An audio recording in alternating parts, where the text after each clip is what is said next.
이 영상에서 다루고 있는 환단고기는 인터넷에서 올려진 파일을 제공받은 것으로 원문과 대조 또는 확인 작업을 거치지 않았음을 미리 밝혀둡니다.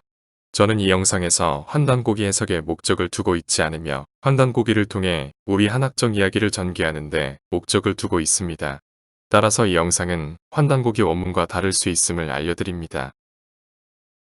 환은 알을 가리켜 예신으로부터 다섯 번째 서열이고 이분이 하늘로부터 받아내리는 말씀이 아다라고 주장하지만 이를 받아들이지 못한 이유가 있는데요. 지금부터 살펴보겠습니다. 1만 2천년 전 환이 개국하기 전 이 땅에는 네 번째, 다섯 번째, 여섯 번째 신이 다스리고 있었고 이를 합하여 지신이라 했습니다. 땅이 물에 잠기면서 이 신들이 머물고 있는 거소가 텅 비어버리는데 여기서 문제가 생깁니다. 이 신들이 승천하였다고 정리할 경우 환은 여섯 번째 신의 의지를 받들어야 하는데요. 이 경우 환의 서열은 민이 되어 땅을 다스릴 권한이 없어집니다. 따라서 환은 이 신들을 실종 상태로 정리합니다. 신들이 집을 비우고 어디로 가버렸기 때문에 천지의 요동이 계속되고 하늘이 문을 열지 않는다고 정의한 후 환이 나서서 신의 의지를 받들겠다는 명부를 마련합니다. 환은 사신의 지위에 올라 생을 관장하고 땅을 다스려야 하지만 한 가지 문제가 발생합니다. 빛 한 점 내려오지 않는 암흑천지라서 신의 명을 받았다고 주장할 수 있는 근거가 없었습니다. 그래서 만들어진 것이 환호라는 제도인데 오는 스스로 하늘에 오른 용으로 임시적으로 하늘의 권한을 행사하는 제왕을 말합니다. 백의 영상이 무너진 후 네 번째 서열의 신, 즉 사신은 하늘의 삼신으로부터 달빛과 유사한 백광으로 의지를 받아 천음에 실어 오신에게 전달하면 오신이 백음으로 바꾸어 육신에게 내리고 육신이 민음으로 바꾸어 민에게 내리게 되는데요. 이 민음이 말씀이라고 하는 나란 말입니다. 이에 반해 환은 하늘의 삼신으로부터 의지를 천음으로 받아 이를 인음으로 바꾸어 환인과 인에게 내리는데요. 이 인음을 우리가 일반적으로 사용하는 나라말이라고 합니다. 여기에서 중요한 부분이 있는데요. 백의 4, 5, 6신이 하던 일을 환은 5가 혼자서 도맡아 하는 독점적 지위에 오르는데요. 이 때문에 환이 무너지고 배척받는 가장 큰 이유가 됩니다. 하나 더 하자면 우리가 일반적으로 사용하는 말을 처음 만든 것이 바로 환이라는 사실인데요. 환이 나라말을 만들기 이전에 미는 나란말을 사용했으나 이는 짐승과 유사한 울부짖음으로 의사소통을 했다고 하는데요. 환이 말을 만들면서 비로소 인들도 말로 의사소통을 하기 시작했다고 합니다. 환이 신의 의지를 천음으로 받음에 따라 신의 의지가 낮밤을 가리지 않고 내려오고 또 하늘이 닫혀 빛 한 점 들어오지 않아도 신의 의지가 내려오는 시대가 열립니다. 이 부분 때문에 단이 무너지고 제후국들은 환호를 제로 인정하지 않고 부정하게 됩니다. 이번에는 오의 음과 훈에 대하여 살펴보겠습니다. 음을 오로하고 훈을 나로 할 때는 환호가 스스로 자신을 칭할 때, 그리고 왕이 스스로 자신을 칭할 때, 그리고 환호나 왕의 의지를 직접 받아 실행하는 일을 가리킵니다. 왕을 오로할 때는 제의 명을 받아 다스리는 경우를 가리키며 따라서 제가 없는 왕은 오로하지 않습니다. 오의 음을 아로하고 훈을 땅 이름으로 할 때는 전후에 나타나는 땅이나 장소의 삼신 또는 오나제의 의지가 내려오는 상태를 가리킵니다. 오의 음을 아로하고 훈을 중심으로 할 때에는 말씀의 중심이 곧 세상의 중심으로 천지변동에도 변하지 않는 중심 상태를 가리킵니다. 또 어떠한 상황에도 변하거나 흔들리지 않고 세상이나 무리를 이끌어가는 상태나 지위를 나타내는데요. 아버지 할 때 아도, 오의 아이며 임금이 만백성의 아버지라는 논리도 여기에서 시작됩니다. 오를 둘러싼 천자와 제의 논쟁을 살펴보겠습니다. 먼저 백에서는 사신을 천자로 하고 오신을 천손으로 하는데요. 환과 중국들은 오와 오를 천자로 하고 왕을 천손으로 합니다. 이는 그들의 뿌리가 송민과 인에 두고 있음을 자인한 것입니다. 중국은 환호를 천자 또는 제의 위치에 놓지 않고 성인에 놓고 있는데요. 그 이유는 환호가 세상을 위계로 기망했다고 보기 때문입니다. 이 부분은 기회가 되면 따로 다루도록 하겠습니다. 이번에는 굿셀환에 대하여 이야기하도록 하겠습니다. 지금 보고 계시는 환자에서 나무 목자를 빼면 뻗칠 긍자가 되는데요. 여기에서 날일자를 빼보도록 하겠습니다. 날일자를 빼면 하늘과 땅만 남는데요.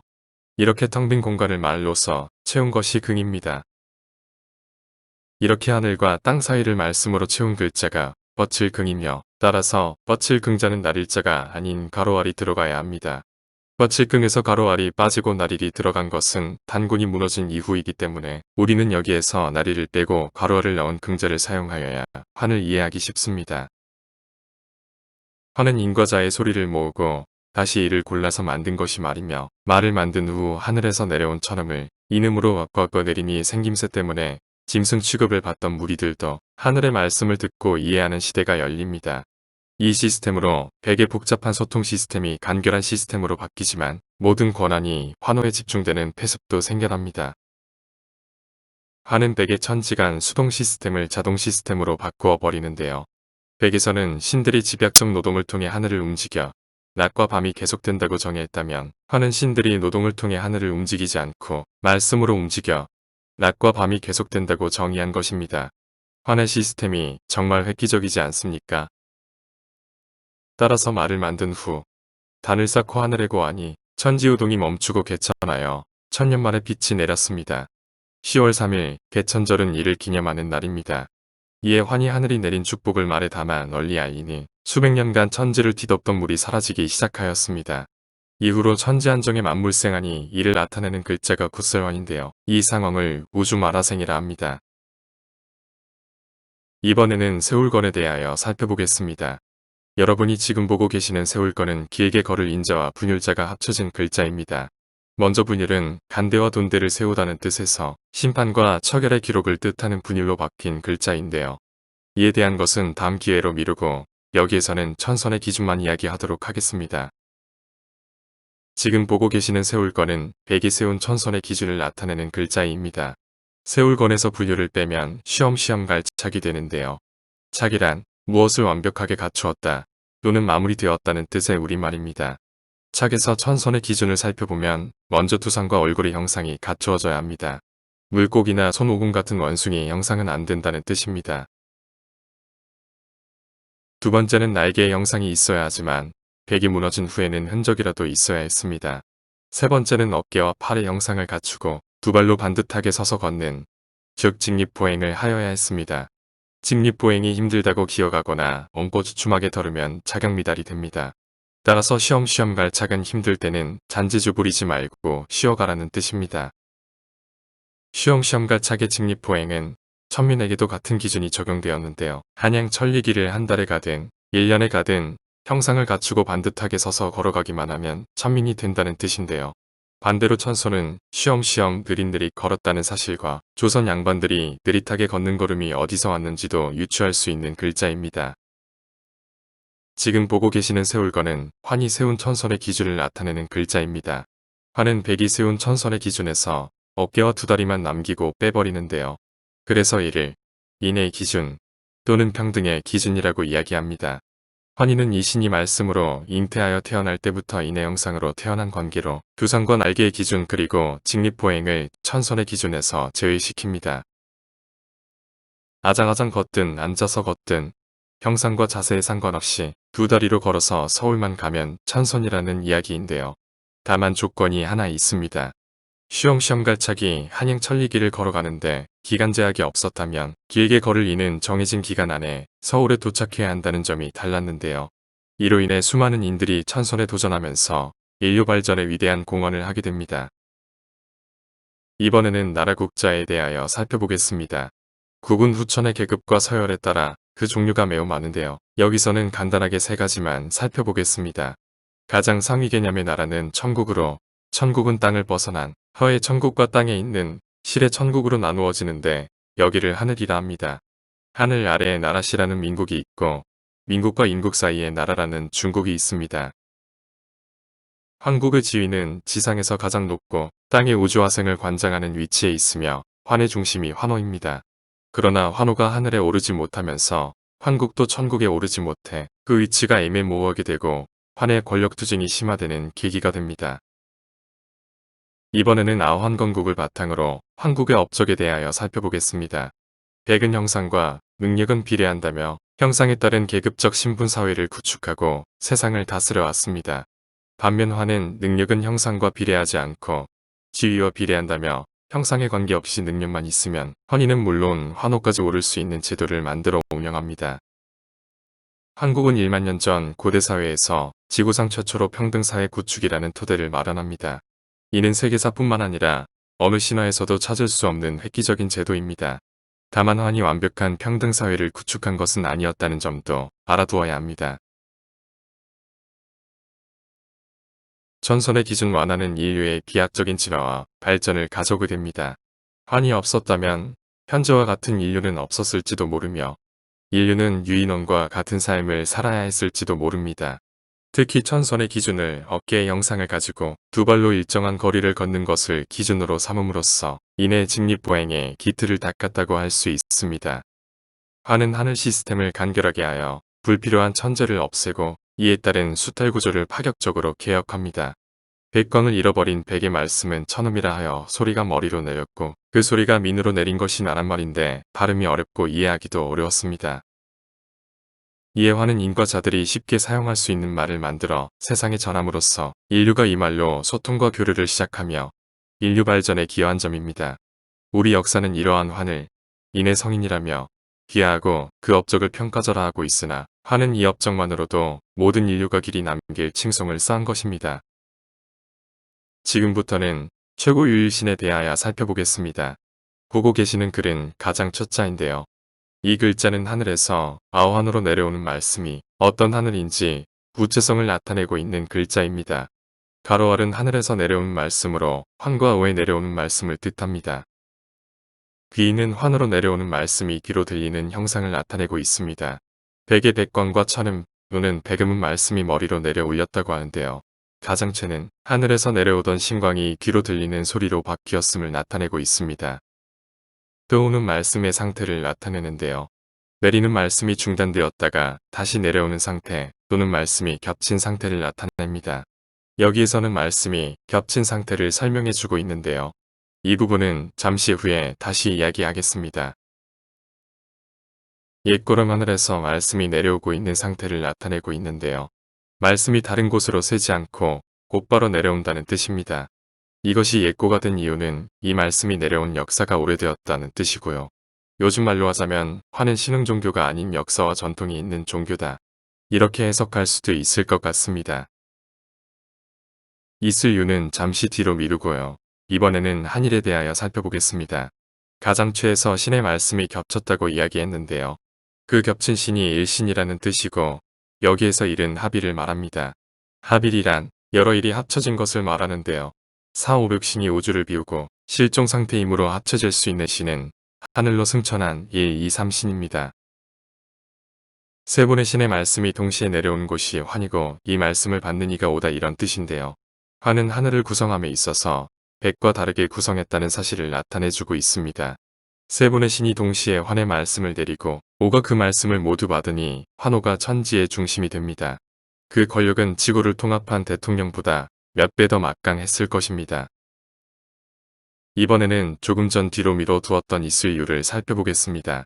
여기에서 있을 이유는 없던 제도나 직위가 자꾸 생겨난 상태 또는 무엇을 독차지하려는 상태를 나타냅니다.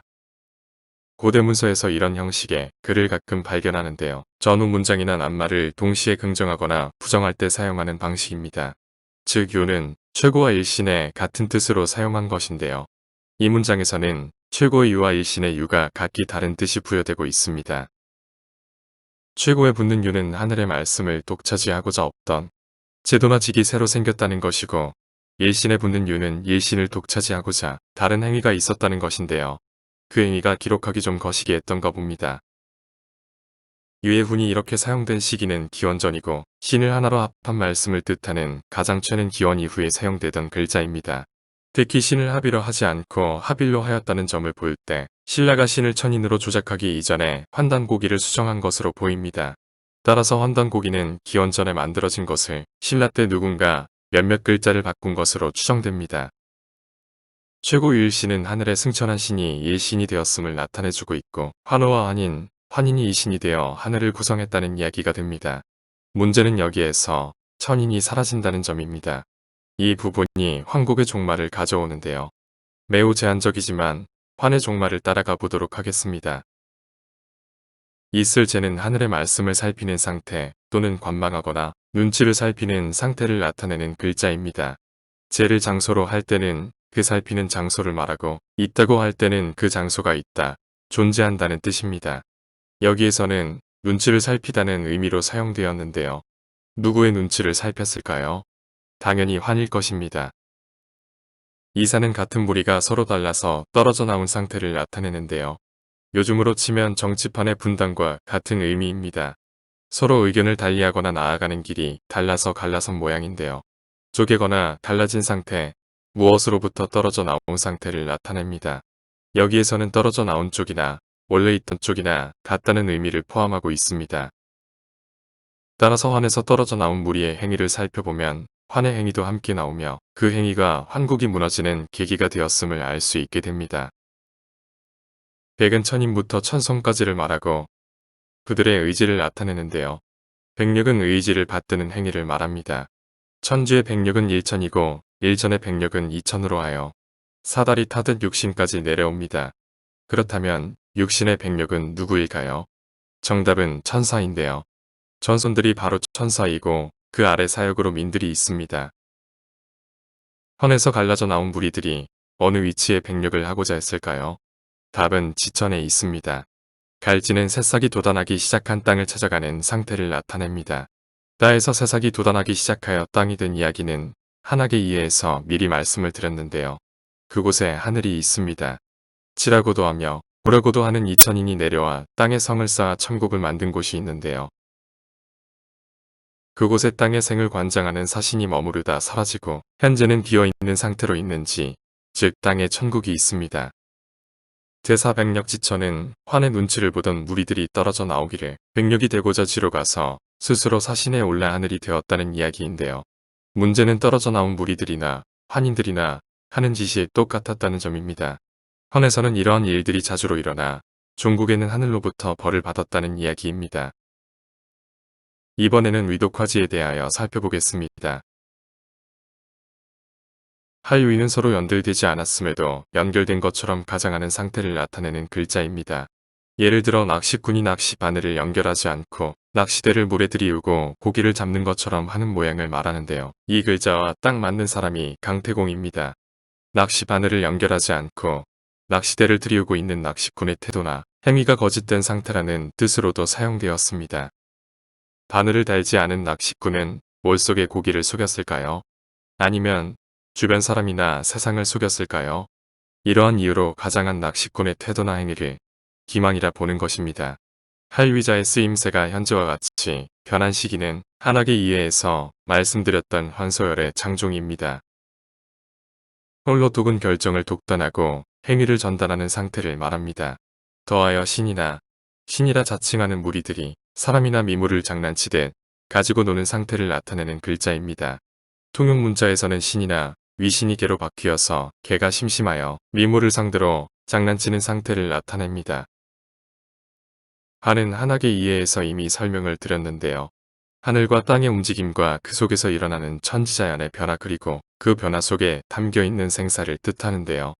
여기에서는 생사를 모두 담고 있습니다. 갈지자는 앞서의 갈지와 다르게 능동적인 상태를 나타내며 구름이라 허락 없이 길을 가는 상태, 또는 자의적으로 길을 가는 상태를 나타냅니다. 여기에서 길은 하늘의 길, 즉 사신의 길을 뜻합니다. 위독화지는 신의 의지를 받드는 것처럼 가장하여 전지자연의 생사를 관장하고 결정하기를 심심풀이로 장난치듯 사신의 길을 걸었다는 것이며 세상을 속이고 기망했다는 이야기입니다. 문제는 위독화지를 저지른 제사위 무리와 환을 똑같은 무리로 보고 있었으며 이로 인해 환이 천벌을 받게 되는 계기가 됩니다. 빛광은 실이어서 보고 느낄 수 있으며 빛을 보고 느낄 수 없으면 허가 되고 어둠이 됩니다. 어둠의 실이 현이고 어둠의 허가 빛이 됩니다. 따라서 빛과 어둠은 시종이 서로 맞물려 있는 상태를 나타냅니다. 신광은 백으로 신의 의지를 나타내며 그 형태는 월광에 가깝습니다. 밝은 명은 일광과 월광을 합한 것으로 모든 신의 의지를 하나로 합쳐 놓은 글자이며 하늘에서 내려오는 의지는 분명하나 구체적으로 누구의 의지인지 불분명한 상태입니다. 신광과 명이 나타내는 구체적인 신은 다음 문장에서 밝혀주고 있으므로 우리가 해석하는 데 어려움은 없습니다. 빛을 주는 하늘에서 내려온 신광을 대조구와 대조하여 의지의 주인을 확인한 후 이를 증거로 사망 상태를 나타냅니다. 백에서 빛을 쩌는 어떤 무리를 신의 이름으로 저승으로 보내는 증거가 되지만 단이 무너진 후에는 월광을 숭상하는 무리를 불태워 죽이는 증거로 변합니다. 신광명조는 신광이 내려오기를 볼선한 무리를 삼신에게 보내라, 즉 저승으로 보내라 이런 뜻인데요. 요즘 말로 하자면 신의 이름으로 처단하라 이런 정도가 됩니다. 저승으로 보낼 무리가 누구인지는 뒷 문장에 나옵니다. 이번에는 우주 권하생을 살펴보겠습니다. 우는 신들이 고정적으로 머무는 거소를 말하고 주는 임시적인 거소를 말합니다. 우의 신은 이천인이 땅에 내려와 고를 본따 쌓은 성이고 주의 종은 하늘의 의지를 받들기 위해 토경에 나아가 임시적으로 머무는 거소를 나타냅니다. 우주가 현재와 같은 의미가 된 것은 신들이 승천하여 일시에서 일종까지 머문다고 생각한 것이 지금에 이른 것입니다. 권세권은 임시적 또는 한시적인 권한이다. 신의 승인을 받지 않은 임의적인 권한, 계량적 권한, 즉 조울질하여 치우치지 않고 공정하게 행사되는 권한 또는 신의 확인을 거쳐 행사된 권한을 나타냅니다. 여기에서는 임시적이고 계량적인 권한을 나타내고 있습니다. 생은 만들다, 나타나다, 생겨나다는 뜻을 지니고 있는데요.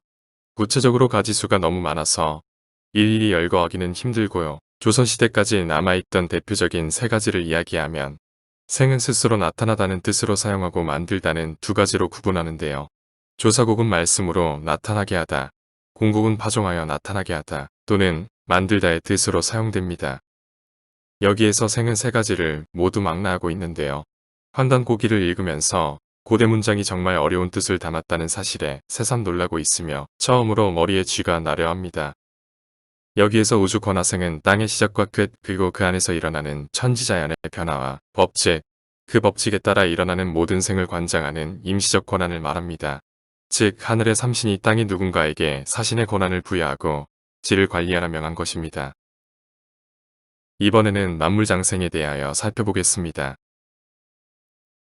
고대 일만 많은 형상을 갖추지 못하고 나타난 불손한 무리들이 많다는 뜻입니다.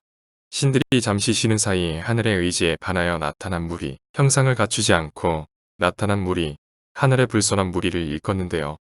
백이 무너진 후 환국시대에 이렇게 나타난 무리들이 매우 많다는 뜻의 글자가 1만만입니다. 만물물은 옳고 그름, 좋고 나쁨, 같거나 다름을 가리는 상태를 나타내지만 행위를 가리는 것이 아니라 형상을 토대로 가리는 것을 뜻하고 이를 변별이라 합니다. 이러한 변별이 애매모호할 때 견주어 가리는 행위를 나타내기도 합니다. 그러나 고대에는 그르거나 나쁘거나 다른 것을 하늘로 올려보내라는 뜻을 가지고 있었으며 여기에서는 빛을 쪼의 구체적인 뜻을 담아 신의 이름으로 형상을 갖추지 못한 그르거나 나쁘거나 다른 무리를 하늘로 보내라는 이야기입니다. 어른장은 세상이나 조직에서 제일 먼저 말씀을 듣고 가르침을 받는 맞이를 말하고 아랫 세상이나 조직 또는 사람을 가르치고 이끄는 것을 어른이라 합니다. 2000년대까지 산마을에는 자기 몫을 하며 마을의 중심이 되어 이끌어가는 사내를 나이 불문하고 어른이라 칭하던 것도 이 때문입니다. 만물장생은 하늘의 의지에 반하여 형상을 갖추지 못하고 나타난 무리들은 하늘로 보내고 하늘의 의지에 따라 나타난 것을 가르치고 이끌라는 뜻입니다. 결과적으로는 환과 제사의 무리 그리고 인과 자까지 모두 신의 이름으로 처단하라는 이야기인데요. 고대에 무슨 일이 일어났을까요? 제가 더 궁금해집니다. 지금까지 나열한 단어와 문장을 하나로 연결하면 다음과 같습니다. 오한건국이 최고 유일신이라서 제사가 백력지천하기를 위독하지라 신광명조하니 우주권하생하고 만물장생하라. 아완이 건국되고 곱게 내려오는 하늘의 말씀과 일신을 독차지하고자 없던 것이 생겨나니 눈치를 살피다 떨어져 나온 무리들이 백력으로 하늘이 되어 생을 관장하기를 독단으로 결정하고 단행함이 위계라. 내려온 신광을 대조하니 우주 속 천지자연의 생을 임시적으로 관장하고 하늘의 뜻에 반하여 형상을 갖추지 못하고 나타난 무리는 하늘로 올려보내고 하늘의 뜻에 따라 형상을 갖춘 무리는 가르치고 이끌도록 하라. 한학당에서는 우리 한학을 후원하고 함께할 생원을 모집합니다. 뜻이 있는 분은 아래 적혀있는 주소로 이메일을 보내주시기 바랍니다. 영상이 도움이 되셨다면 구독, 좋아요 부탁드립니다. 이상으로 환단고기로 배우는 한학인문 첫 번째 이야기를 마칩니다. 다음 시간까지 코로나와 독감에 주의하고 평안하게 지내시기 바랍니다.